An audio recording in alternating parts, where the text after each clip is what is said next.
ሰላም እንዴት ናችሁ? የደሱ ዩቲዩብ ቤተሰቦች እኔ እግዚአብሔር ይመስገን ደህና ነኝ። በያላችሁበት ሰላማችሁ ይዛ።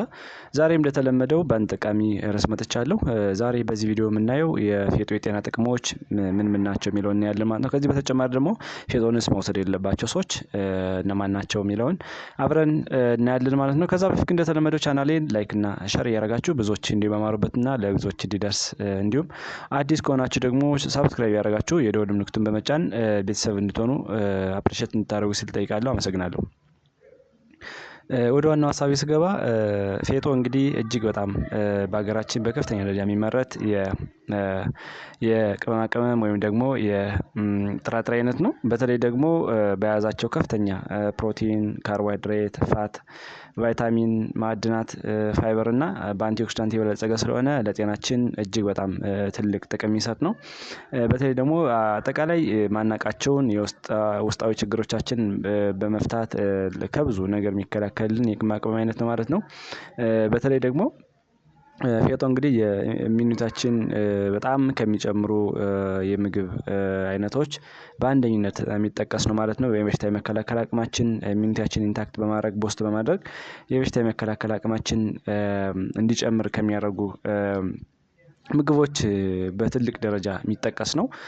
እንዲሁም ቨርሳታይል የሆነ የምግብ አይነት ነው። በተለይ ደግሞ በተለያየ ነገር የምንጠቀመው ዱቄቱን ፈጭተን በተለያየ ነገር እንደ ቅመም በመጠቀም ከተለያየ ከወተት ጋር ከተለያዩ ነገሮች ጋር በፍትፍት መልክ በተለያየ ነገር መልክ የምንወስደው ስለሆነ እጅግ በጣም ብዙ ጤና ጥቅሞች የምናገኝበት ነው። ስለዚህ አዘውትረን ፌጦን ብንጠቀም አጠቃላይ ለጤናችን ትልቅ በረከት የሚሰጥ የምግብ አይነት ስለሆነ ጤናችን የምንጠብቅበት ነው ማለት ነው። ይህን እንደ መግቢያ ካየን አሁን ደግሞ አንድ ባንድ የፌጦ የጤና ጥቅሞች ምን ናቸው የሚለውን ስናይ አንደኛ ለአጥንት ጤና እጅግ በጣም ተመራጭ ነው። በተለይ ደግሞ በውስጡ እነ ቫይታሚን ኬ ይዟል፣ እነ ካልሽየምን፣ ማግኒዥየምን እና ቫይታሚን ሲን ይዟል ማለት ነው። እነዚህ ደግሞ እጅግ በጣም ለአጥንት በጣም አሪፍ ናቸው። በተለይ ቫይታሚን ኬ የካልሽየምን ሬጉሌት ያደርጋል ማለት ነው። በተለይ ካልሽየም በከፍተኛ ደረጃ ከኢንተስታይን ወደ ደም እንዲመጠጥ በማድረግ እንዲሁም ከደም ደግሞ ወደ ቦን እንዲሄድ በማድረግ በትልቅ ደረጃ ሬጉሌት ያደርጋል ማለት ነው።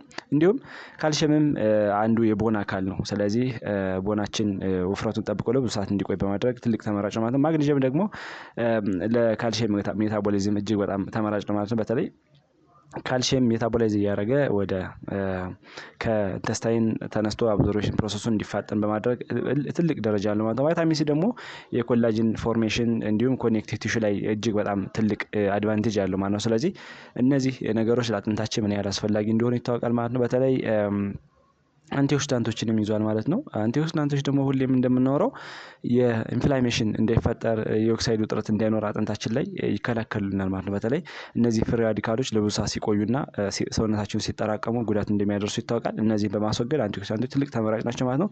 ከዚህ በተጨማሪ ኤክሰርሳይዝ ማድረግ፣ በቫይታሚን ዲ የበለጸጉ ምግቦችን መመገብ፣ በካልሽየም በፎስፎረስ የበለጸጉ ምግቦችን መመገብ አጥንታችን ስትሬንግዝ እና ኮምፓክት እንዲሆን ከምናደርግባቸው ነገሮች በዋነኝነት ይጠቀሳሉ ማለት ነው። ስለዚህ የአጥንት መሰበር፣ የአጥንት መሳሳት እና አንዳንድ ችግሮችን መቅረፍ እንችላለን ማለት ነው። በተለይ በልጅነታችን አዘውትረን የእነዚህን ኮንቴንቶች መመገብ አጥንታችን ጠንካራና ኮምፓክት እንዲሆን በማድረግ በእርጅና ሰዓታችን ወይም ደግሞ እድሜያችን እየገፋ ሲሄድ ለሚፈጠረው የኦስቶፖሮሲስ ወይም ደግሞ የአጥንት መሳሳት ችግር እንዳይፈጠር ማድረግ እንችላለን ማለት ነው።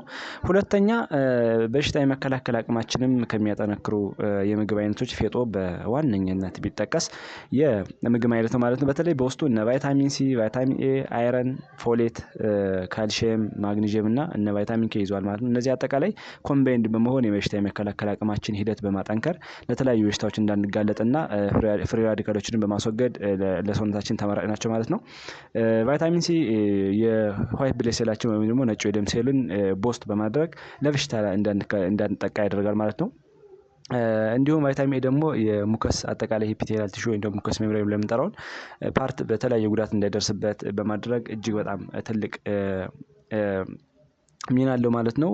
ከዚህ ጋር ተያይዞ ሌሎችም አንቲኦክሲዳንቶችም አሉ ማለት ነው። አንቲኦክሲዳንቶች ደግሞ ፍሪ ራዲካልን በማስወገድ ሴሎቻችን እንዳይጎዱ ሴሎችን ዳሜጅ እንዳያደርጉ በማድረግ ለኦክሳይድ ውጥረት ለኢንፍላሜሽን እንዳይጠቃ ያደርጋሉ ማለት ነው። እንዲሁም ቫይታሚን ሲ ደግሞ ሌላ አድቫንቴጅም አለው ማለት ነው።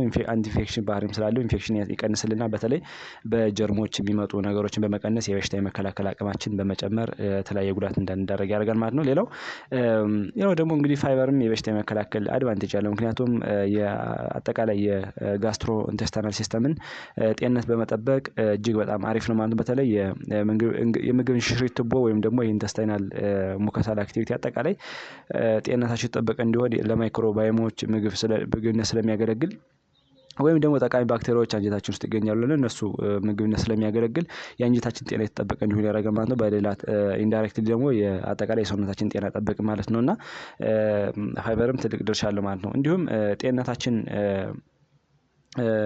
ጤንነት እንግዲህ በአንቲኦክሲዳንት ብቻ የተመሰረተ አይደለም። በእርግጥ በተለይ ደግሞ በተጨማሪ እንቅስቃሴ በማድረግ በቂ እረፍት ወይም ደግሞ እንቅልፍ በመተኛት የተመጣጠነ ምግብ መመገብም ከዚህ ጋር ኮምባይንድ አድርጎ ጤናችን ከሚጠብቁልን ነገሮች ውስጥ በተለይ ደረጃ ይጠቅሳሉ ማለት ነው። በተለይ አንቲኦክሲዳንቶች ብቻቸውን ምንም አይነት ድርሻ ላይኖራቸው ይችላል ማለት ነው። ምክንያቱም ፑር የሆነ አመጋገብ ካለን እንቅስቃሴ ማናረግ ተሆነና በቂ እንቅልፍና እረፍት ማናረግ ተሆነ ሴሎቻችን በተለያየ ጉዳት ሊጋለጡ ስለሚችሉ ከዚህ አንቲኦክሲዳንቶች በተጨማሪ እነዚህ ማድረግ እጅግ ትልቅ አድቫንቴጅ ነው ማለት ነው። ሶስተኛ የደም ማነስን ለመከላከልም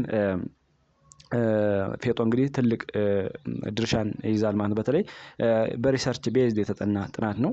ሪሰርቾች ጆርናሎች በብዙ ነገር አሳተሙታል ማለት ነው። ይሄን ነገር በተለይ አይረን እንግዲህ አይረን ዴፊሺየንሲ አኒሚያ በሀገራችን በከፍተኛ ደረጃ የሚጠቀስ ነው። በሀገራችን ብቻ ሳይሆን በዓለማችን ውስጥ በከፍተኛ ደረጃ የሚጠቀስ የአኒሚያ አይነት ነውና አይረን እጥረት ጋር ተያይዞ ሊከሰት የሚችል ነገር ነው። ስለዚህ አይረን ስላለው አዘውትረን ብንጠቀመው የአኒሚያ እንዳይከሰት ያደርጋል ማለት ነው። በተለይ ቀዩ የደም ሴል ቁጥር እንዲጨምር በማድረግ አጠቃላይ ለደም ዝውውር እጅግ ተመራጭ ነው ማለት ነው። ደም ሲንቀሳቀስ ከሴሎቻችን ደግሞ ምግብና ኦክሲጅን አብሮም ስለሚንቀሳቀስ ለቀይ የደም ሴሉ ቁጥር መጨመር አጠቃላይ ለሰውነታችን የበሽታ የመከላከል አቅማችን ማጠንከር እንችላለን ማለት ነው። ሌላው ደግሞ ፎሌትን ይዟል። ፎሌት ደግሞ በቀይ የደም ሴል አፈጣጠር ወይም ደግሞ ይሄ ማቹሬሽን ትልቅ ድርሻ አለው። በተለይ ፕሮዳክሽን ላይ ማቹሬሽን ላይ እንዲሁም ደግሞ አፈጣጠር ላይ ትልቅ ድርሻ አለው ማለት ነው። ስለዚህ ሴሎች እንዲፈጠሩ ከሚያደርጉ ነገሮች አንዱ ፎሌት ነው ማለት ነው። ፎሌትንም ይዟል ማለት ነው ፌጦ ማለት ነው። ስለዚህ እነዚህን ይዟል ማለት ነው። ሌላው ደግሞ ቫይታሚን ሲ ይዟል። ቫይታሚን ሲ ደግሞ ቫይታሚን ሲ ያላቸው ምግቦች ደግሞ አዘውትሮ መውሰድና መመገብ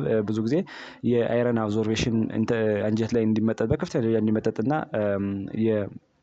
ቀይ የደም ሴል ወይም ደግሞ እነዚህ ቀይ የደም ሴል ቁጥራቸውን መጨመር እንችላለን ማለት ነው።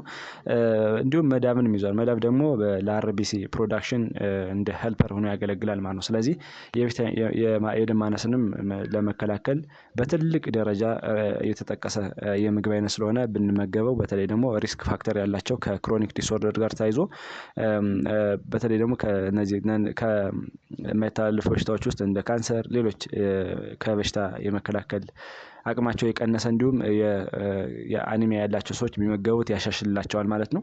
አራተኛ ለልብ ጤና ነው።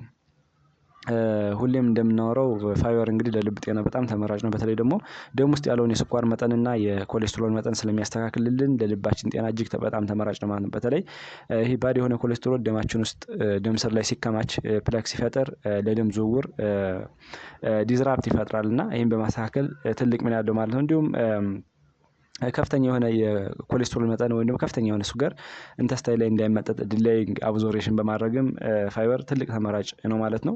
እንዲሁም ፌጦ እንግዲህ ለው የሆነ ኮሌስትሮል እና ለው የሆነ ካሎሪ ስላለው ለልባችን ጤና በጣም ተመራጭ ነው ማለት ነው። ሌላው አተሮስክለሮሲስ እንዳይፈጠር ይከላከልናል ማለት ነው። በተለይ ደም ስር ላይ የኮሮናሪ አርተሪ ብለድ ቬዝሎች ላይ የሆነ ፕላክ እንዳይፈጠር ወይም ደግሞ ፕላክ የመከማቸት አተሮስክለሮሲስ ይባላል። ይሄ እንዳይፈጠርና ደም ስሮችን እንዳያስተዋጉል በማድረግ የልባችን ጤና መጠበቅ እንችላለን ማለት ነው። ፌጦ እንደሚታወቀው በኦሜጋ 3 ፋቲ አሲድ የበለጸገ ነው ማለት ነው።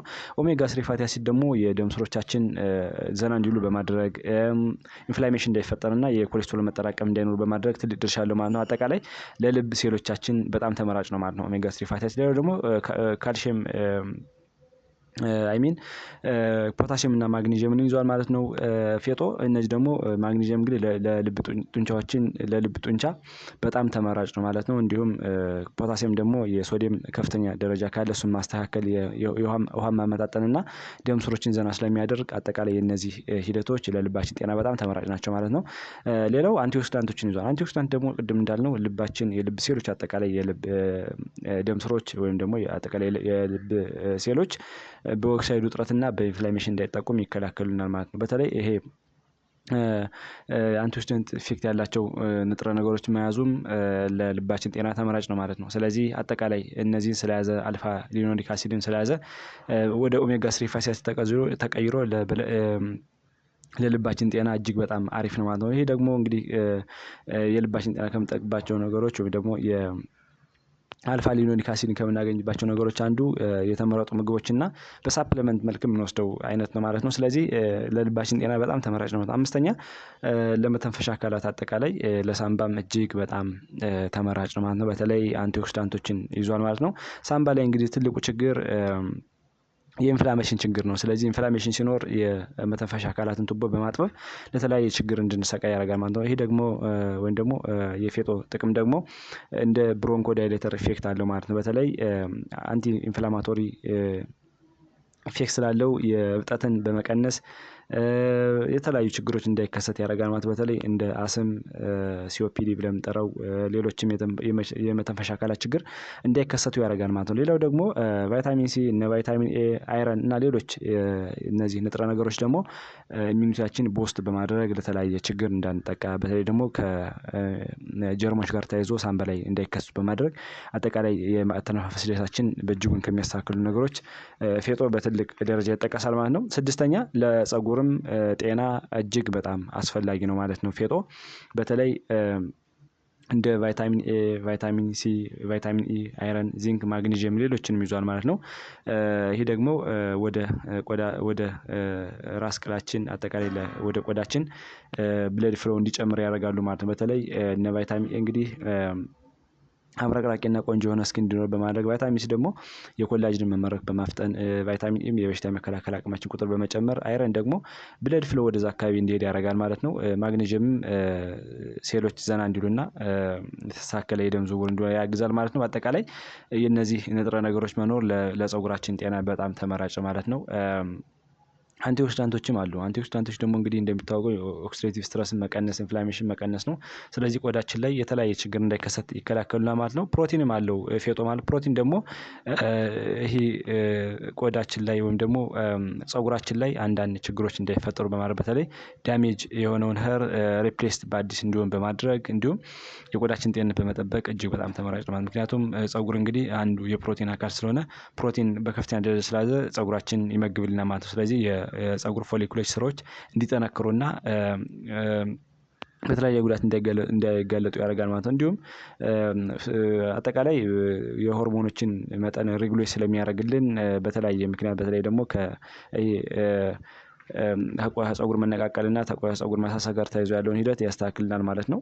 ሰባተኛ በወር አበባ ጊዜ አንዳንድ ችግር እንዳይከሰትም ያደርጋል ማለት በተለይ የወር አበባ እንዲመጣጠን የወር አበባ ጊዜውን ጠብቆ እንዲመጣ በማድረግ በጣም ተመራጭ ነው ማለት ነው። በተለይ በውስጡ እንግዲህ እንደምታውቀው ፌጦ ፋይቶ ኤስትሮጂን የሚባል ኤስትሮጂን የሚመስል ነገር ይዟል ማለት ይሄ ደግሞ ቁርጠት እንዳይኖር ህመም እንዳይኖር አጠቃላይ በወር አበባ ጊዜ የኢምባላንስ እንዳይፈጠር ሬጉሌት በማድረግ ሆርሞኖችን ባላንስ እንዲሆኑ ያደርጋል ማለት በተለይ ኤስትሮጂን እና ፕሮጀስትሮን ሬጉሌት እንዲሆኑ በማድረግ በጣም ተመራጭ ማለት ነው። እነዚህ ፋይቶ ኬሚካል የሚባሉ ንጥረ ነገሮች ስለያዙ እነዚህ ፋይቶ ኬሚካሎች ደግሞ ከወር አበባ ዑደት ጋር ተያይዞ ያለውን ነገር በማስተካከል የሆርሞኖችን መዛባት ማስተካከል ይችላሉ ማለት ነው። በተለይ ደግሞ ከወር አበባ ጋር ተያይዞ አንዳንድ ኢንፍላሜሽኖች ሲኖሩ ቁርጠት ህመም ሲኖር እነሱንም ለማስታገስ አንቲኦክሲዳንቶችም ስላሉ በጣም ተመራጭ ነው ማለት ነው። ሌላው አይረን ይዟል ፌጦ። አይረን ደግሞ በወር አበባ መፍሰስ ጊዜ የደም ማነስ እንዳይከሰት እጅጉን ይጠብቅልናል ማለት ነው። በተለይ ቅድም እንዳልነው ብዙ ደም ይፈሳልና በወር አበባ ጊዜ ይሄ ደም ሲፈስ ለአኒሚያ እንጋለጣለን። ስለዚህ ይጋለጣሉ ማለት ነው። ስለዚህ ይህንን በማስተካከልም ትልቅ ሚና አለው ማለት ነው። ስለዚህ አጠቃላይ የወር አበባ ዑደትን በማስተካከልም በትልቅ ደረጃ የሚጠቀስ ነው ማለት ነው። ፌጦ ብዙ ጊዜ ስንመገበው ከሎሚ ጋር ከብርቱካን ጋር ፌጦን ብንመገበው በወር አበባ ጊዜ የሚፈሰንን ደም ወይም ደግሞ የአኒሚያ መጠን በማስተካከል አብዞርፕሽን እንዲጨምር በማድረግ ማስተካከል ይቻላል ማለት ነው። ስለዚህ አጠቃላይ እነዚህ ፋይቶስትሮጅኖች ስለያዘ ፋይቶስትሮጅን ደግሞ የወር አበባ ዑደትን በማስተካከል ሆርሞኖችን ባላንስ በማድረግ ለአንዳንድ ችግር እንዳይጋለጡ ያደርጋል ማለት ነው። በተለይ ደግሞ የወር አበባ ዑደታቸው ያስቸገራቸው ሰዎች እንዲህ አድርገው ቢመገቡ ትልቅ ሚና ከሚጫወቱ የምግብ አይነቶች ውስጥ አንዱ ነው ማለት ነው። ስምንተኛ ለምግብ መፈጨትም በጣም ተመራጭ ነው። በተለይ ምግብ እንግዲህ ፋይበር የሚባል ሶሉብል እና ኢንሶሉብል የሆነ ፋይበር ይዟል። እንግዲህ እንደሚታወቀው ፌጦ ሶሉብል የሆነ ፋይበር ለማይክሮባዮሞች ወይም ደግሞ ፕሪባዮቲክ ምግብ ስለሚውል ለጠቃሚ ባክቴሪያዎች ምግብ ስለሚውል እነሱ ቁጥራቸው ሲጨምር ሄልዚ ሲሆኑ ደግሞ የምግብ መፈጨትን ዑደት በማስተካከል ለአንዳንድ ችግር እንዳንጋለጥ ያደርጋሉ። እንዲሁም እነዚህ አነቃቂ ኢንዛይሞች ወይም ደግሞ ለምግብ መፈጨት የሚያስፈልጉ ኢንዛይሞች እንዲመረቱ በማድረግ እንዲሁም ይሄ ቫይታሚን ኬም የሙከስ ሜምብሬን ጤና ስለሚጠብቅልን አጠቃላይ የጋስትሮ ኢንቴስታይናል ሲስተም ያለው ዑደት በትክክለኛ ደረጃ ስራውን እንዲሰራ ያደርጋል ማለት ነው። ፋይበር ሌላው ደግሞ ይሄ በውሃ የሚያመው ፋይበር ደግሞ ለሰገራ ድርቀት እንዳይኖር በማለስለስ በአጠቃላይ ቆንጆ የሆነ የምግብ መፈጨት ሂደት እንዲኖር ያደርጋል ማለት ነው። ዘጠነኛ ካንሰርን ለመከላከልም በጣም ተመራጭ ነው ማለት ነው ፌጦ። ምክንያቱም ቫይታሚን ሲ፣ ቫይታሚን ኤ ሌሎችንም አንቲኦክሲዳንቶች ይዟል ማለት ነው። እነዚህ አንቲኦክሲዳንቶች ሌላም እነ ቤታ ካሮቲንም ይዟል። እነዚህ አንቲኦክሲዳንቶች ደግሞ የዲኤንኤ ቼንጅ እንዳይኖር በተለይ ደግሞ ከዘረመል ችግር ጋር ተያይዞ ሊከሰቱ የሚችሉ የካንሰር አይነቶች አሉ። እነሱም በማስተካከል ሌላው ደግሞ ካንሰር ሴሎች እንዳይከሰቱ ሪስክ ፋክተሩን በመቀነስ ከተከሰቱ በኋላም ወደ ሰውነታችን እንዳይስፋፉ ከዛ ውስጥ ስታግናንት ሆኖ እንዲቆዩ በማድረግ በጣም ተመራጭ ነው ማለት ነው ፌጦ። የነዚህ ኮምባይኔሽን ኢፌክት የተለያዩ ካንሰሮች እንዳይፈጠር ያደርጋል ማለት በተለይ ከኮለን ካንሰር ጋር ተያይዞ ያለውን ከብረስት ካንሰር እና ሌሎች የካንሰር አይነቶችን በመከላከል ሴሎቻችን ለተለያየ ጉዳት እንዳይዳረጉ ይጠብቃል ማለት ነው። በተለይ ደግሞ ፋይበርም ይዟል። ፋይበር ደግሞ እንደሚታወቀው ኮለን ካንሰር እንዳይፈጠር ትልቅ ድርሻ አለው ማለት ነው። የበሽታ የመከላከል አቅማችን ስለሚጨምር የምግብ መፈጨት ዑደትን ስለሚያስተካክል እና ለጠቃሚ ባክቴሪያዎች ምግብ ስለሚውል ለካንሰር እንዳንጠቃ ይከላከልናል ማለት ነው። በአጠቃላይ ካንሰር እንዳይከሰት የአንቲኦክሲዳንቶች ኢፌክት ትልቅ ድርሻ አለው ማለት ነው። ብዙ ጊዜ እነዚህ ፍሪ ራዲካሎች ሴሎቻችን ውስጥ ሲጠራቀሙ ለካንሰር መፈጠር እንደ መንስኤ ይጠቀሳሉ እና እሱን በማስተካከል የዲኤንኤ ቼንጅ እንዳይኖርና አጠቃላይ የዘረመል ለውጥ እንዳይኖር ሬጉሌት ያደርጋል ማለት ነው ፌጦ። ስለዚህ እነዚህ የሴሎችን መሞት ወይም ደግሞ አፖፕቶሲስ ብለን የምንጠራውን እንዳይከሰት በማድረግ ሴሎቻችን ከተለያየ ጉዳት እንዲጠብቁ ያደርጋል ማለት ነው። አስረኛ ክብደትን ለመቀነስም በእጅጉ ተመራጭ ነው ፌጦ ማለት ነው። ምክንያቱም ኢንተስታይን ላይ ከፍተኛ የሆነ ስኳር እንዳይመጠጥ በማድረግ ከፍተኛ የሆነ ኮሌስትሮል እንዳይመጠጥ በማድረግ እንዲሁም ደም ውስጥ ያለውን የስኳር መጠንን ሬጉሌት ስለሚያደርግልን አጠቃላይ የደም ስሮችን ሪላክስ ስለሚያደርግ የኮሌስትሮል መጠን ስለሚቀንስልን በተለይ ደግሞ ባድ ኮሌስትሮል የምንጠራውን ስለሚያስተካክልልን ክብደትን ለመቀነስ እጅግ በጣም ተመራጭ ነው ማለት ነው። ሌላው ደግሞ እነዚህ ፌጦ አይነት ምግቦችን መመገብ ለብዙ ጊዜ የጠገብነት ስሜትን ስለሚያላብሱ ወይም ደግሞ ራብን ስለሚከላከሉልን ተጨማሪ የሆነ ካሎሪ ወይም ደግሞ ተጨማሪ የሆነ ምግብ እንዳንጠቀም ስለሚያደርጉ ክብደትን ለመቆጣጠር በእጅጉን ተመራጭ ናቸው ማለት ነው። ስለዚህ በዚህ ሚንስ ክብደታችን እንድናመጣጥን ይደረጋል ማለት ነው። 11ኛ የደም ውስጥ የስኳር መጠንንም በትልቅ ደረጃ ያሻሽላል። በተለይ ይሄ ፕሪ ዳያቤቲክ ብለን የምንጠራቸው ሰዎች ብዙ ጊዜ ፌጦን ቢጠቀሙ ዝቅተኛ የሆነ የግላይሴሚክ ኢንዴክስም ስላለው እንዲሁም ፋይበርም ስላለው ስኳራቸው እንዲስተካከልና ወደ ነበረበት እንዲመለስ ያደርጋል ማለት ነው። በተለይ ዝቅተኛ የሆነ የግላይሴሚክ ኢንዴክስ ያላቸው ምግቦች መመገብ ደማችን ውስጥ ያለው የስኳር መጠን እንዲረጋጋና ለተለያዩ ጉዳቶች እንዳንጋለጥ ያደርጋል ማለት ነው። በተለይ ፋይበርም ይዟል። ፋይበር ደግሞ እንደሚታወቀው ብለድ ግሉኮስ ወይም ደግሞ አጠቃላይ የደም ስር ያለው የስኳር መጠን እንዲመጣጠን በማድረግ የኢንሱሊን ስራ ኢኒሼት በማድረግ ስቶር እንዲሆኑ ተጨማሪ የሆኑ ግሉኮስ ወደ ተለያዩ ሳይቶች ስቶር እንዲሆን በማድረግ አጠቃላይ የሴሎቻችን መጎዳት ይከላከላል ማለት ነው። በተለይ የቤታ ሴል ጉዳት እንዳይከሰት በማድረግ ኢንፍላሜሽን እንዳይከሰት በማድረግ ትልቅ ሚና አለው ማለት ነው። እንዲሁም አንቲኦክሲዳንቶችም አሉ። አንቲኦክሲዳንቶች ደግሞ ብግነትና ውጥረት እንዳይኖር ይከላከላሉ ማለት ነው። በተለይ ፓንክሪያስ ላይ ወይም ደግሞ የቆሽት ላይ አንዳንድ ችግሮች እብጠት፣ ኢንፍላሜሽን እና የኦክሳይድ ውጥረት እንዳይኖር በመከላከል ለቆሽት ስራ ዲዝራፕት ሊያደርጉ የሚችሉ ነገሮችን በመከላከል ቆሽት ንጹህና ሄልዚ እንዲሆን ያደርጋል ማለት ነው። ሌላው ቫይታሚን ሲ እና ቫይታሚን ኢ፣ ቫይታሚን ኬ ዟን ደግሞ አጠቃላይ የግሉኮስን መጠን የሰውነታችን የግሉኮስ መጠን ሬጉሌት በማድረግ ለሴሎቻችን ትልቅ ሚና ያላቸው ማለት ነው። ስለዚህ የነዚህ መኖር ለስኳር በሽታ እንዳንጋለጥ እንዲሁም ፕሪ ዳያቤቲክ የሆኑ ሰዎችም ይህንን ቢወስዱት እንዲስተካከልላቸው ያደርጋል ማለት ነው። 12ኛ ለወተት ምርትም በትልቅ ደረጃ ይጠቀሳል ማለት ነው። ምክንያቱም የፕሮላክቲን ሆርሞንን ኢኒሼት ስለሚያደርግ ፌጦ ማለት ነው። እናቶች ከወለዱ በኋላ ይህንን ቢጠቀሙት የወተት ምርት እንዲጨምርና ህጻናቸውን በስርዓት እንዲመገቡ ያደርጋል ማለት ነው። ስለዚህ ለወተት ምርት እጅግ በጣም ተመራጭ ነው። 13ኛ እና የመጨረሻው ኮሌስትሮልን ይቀንሳል። ቅድም እንዳልነው ጎጂ የሆኑ ኮሌስትሮሎች ካሉ በተለይ ደግሞ ኤልዲኤል እና ትራይግሊሰራይድ በመጠራቸውን በመከላከል ሴሎቻችን ለተለያየ ጉዳት እንዳይጋለጡ ያደርጋል። በተለይ እነዚህ መጠራቀም ለደም ስሮች እንቅፋት፣ ለግፊት፣ ለስኳር በሽታ፣ ለልብ ህመምና ለስትሮክ እንዲጠቃ ከሚያደርጉ ነገሮች በዋነኝነት የሚጠቀስ ስለሆነ ኤልዲኤል እና ትራይግሊሰራይድ እነዚህ በማስተካከል ሴሎቻችን የተለያየ ጉዳት ይጠብቅልናል ማለት ነው። በተለይ የደም ስሮች ዘና እንዲሉ በማድረግ ኮሌስትሮል ጎጂ የሆነውን ኮሌስትሮል በመቀነስ እና የደም ዝውውር በስርዓት እንዲንቀሳቀስ ስለሚያደርግ ለሴሎቻችን ተመራጭ ነው ማለት ነው። ይሄ በተለይ ይሄ ኤንዛይሞችን በማስተካከል ሬጉሌት በማድረግ ለእነዚህ ለስትረስ ሆርሞኖች ሊያመጡ የሚችሉ ነገሮችን በመቀነስ በጣም ተመራጭ ነው ማለት ነው። ስለዚህ አዘውትረን ብንጠቀመው ፌጦን ለጤናችን በጣም አስፈላጊ የሆኑ በረከቶችን ከምናገኝበት የምግብ አይነት በትልቅ ደረጃ የሚጠቀስ ስለሆነ አዘውትረን ብንወስደው ቆንጆ ነው ማለት ነው። ይሄን ካየን አሁን ደግሞ እነዚህን ጥቅሞች ካየን አሁን ደግሞ የፌጦ መጠን ምን ያህል ነው የሚለውን በቀን ስናይ ብዙ ጊዜ ሁሌም እንደምንናገረው እንደ እድሜ፣ ክብደት፣ የክብደት መጠን፣ እንደ ጾታ እና ሌሎች የጤና ሁኔታ እንግዲህ አመጋገባችን የተለያየ ደረጃ ሊኖረው ይችላል። ነገር ግን አንድ ሰው ጤነኛ የሆነ ሰው ወይም ደግሞ ምንም ችግር የሌለበት ሰው በ12 ግራም ወይም ደግሞ 1 ካፕ በሳምንት 3 ጊዜ መጠቀም ይችላል ማለት ነው። የሻይ ማንኪያ ለምንጠራው ማለት ነው።